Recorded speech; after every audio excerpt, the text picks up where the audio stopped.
After this, oh my dear God, Eisenhower wants to come here? I don't understand this. I just don't. Is he clueless or what? It's pretty straightforward from my point of view. You don't eat where you shit. It's that simple. It's not that hard to understand, you know? The president took a dump in the Soviet Union, and now he wants to come to me, to Khrushchev, for a dinner? But how can I be a host to him after what he did to me? But even after this, Khrushchev wasn't done. 2 weeks later, on May the 16th, he arrived in France for a long-planned four-power Paris summit. Here, he once again demanded an official apology from President Eisenhower. For political reasons, Eisenhower couldn't give him one. In retort, Khrushchev, with great relish, sabotaged the summit and left the talks before they even started. As the next step of his vendetta, Khrushchev, against standard protocol, appointed himself as the head of the Soviet delegation to the United Nations, and in September returned to New York to denounce Eisenhower on Eisenhower's own turf.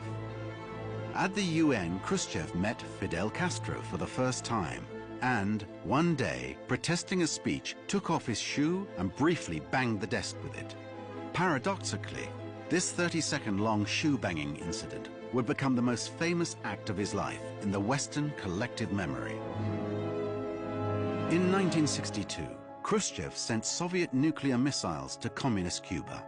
When the Americans found out about this, President Kennedy ordered US ships to blockade the island and demanded of Khrushchev to remove the nukes. For 13 days, the world hung on the brink of a nuclear war. And at the very last minute, Khrushchev backed down. But why? Yes, of course, Khrushchev had many reasons to do so.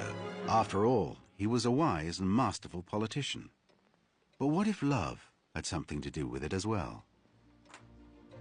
So let's imagine, just theoretically mind you, that among the many reasons why Khrushchev didn't push that little red button during the Cuban Missile Crisis were the fond memories of his fleeting but true love affair with America. After all, the butterfly effect, minor events resulting in grand consequences, is a serious scientific theory. So maybe this trip was more important than we realized. Or maybe not. Who knows what mysteries lurk in the human heart?